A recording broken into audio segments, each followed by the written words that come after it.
पुरनपुर गाउँको पुरानो हवेलीको यो डरलाग्दो रहस्यमा स्वागत छ। सिधै कथामा जाउँ है त। आखिर यो पुरानो हवेलीमा त्यस्तो के छ जसको नाम सुन्दा मात्रै पुरै गाउँ थरथर काम्छ? राजीव, रिया, रमन र प्रेम यी चारजना आफ्नो पुर्ख्यौली सम्पत्ति बेच्ने भन्दै यहाँ आइपुग्छन्। एकातिर डरले कापेका गाउँले, अर्कोतिर धन र भाइरल हुने लोभमा अन्धा भएका यी सहरियाहरू। हवेलीभित्र पस्दा एउटी डरलाग्दी वृद्धा भेटिन्छन्। उनले भन्छन्, म यहाँको ठूलो खजानाको रक्षक हुँ। खजाना सुन्ने बित्तिकै सबैको होस उड्छ। लोभले अन्धा भएर सबैजना पागल जस्तै हवेली खन्न थाल्छन्। त्यत्तिकैमा रामु भन्ने गाउँलेले भत्किएको छानामुनि एउटा गोप्य अँध्यारो भूमिगत सिडी फेला पार्छन्। सास रोकेर हेरौँ है त, त्यो भारी फलामे सन्दुकभित्र आखिर त्यस्तो के खजाना लुकेको छ? बाप्रे, सन्दुकभित्र सुनचाँदी होइन, एउटा सानो बच्चाको कङ्काल भेटिन्छ। यो साँच्चै मुटु कमाउने दृश्य थियो। ती वृद्धा गौरी रुँदै भन्छन्, यही हो मेरो खजाना, मेरी बच्ची। कति हृदय विदारक सत्य।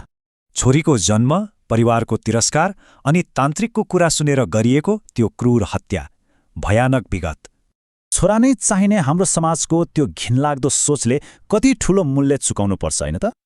शोकले पागल गौरीले आफ्नी मृत बच्चीलाई सन्दुकमा राख्छिन् अनि आफै पनि त्यही अँध्यारोमा थुनिन्छिन्। लोभी राजीवले सन्दुकमा निर्दयी भएर लात्ती हान्छ।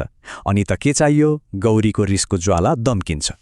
खाड्डो, मुसाले भरिएको कोठा, चिप्लो भुइँ, घुसपैठियालाई ठेगाना लगाउन गौरीले बनाएका भयानक पासोहरू सुरु हुन्छन्।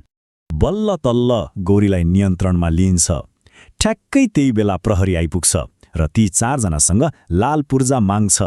वाल्ल परेका ती चारैजनाले स्वीकार गर्छन्, विदेशीलाई ठग्न उनीहरूले हवेलीको नक्कली मालिक बनेर नाटक गरेका थिए। अन्ततः ठगहरू जेल गए।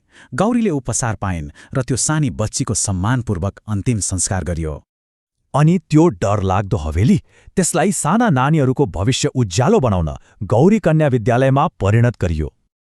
तर एउटा गम्भीर प्रश्न, के एउटा विद्यालय खुल्दैमा समाजका ती गहिरा र काला घाउहरू साँच्चै मेटिएलान् त?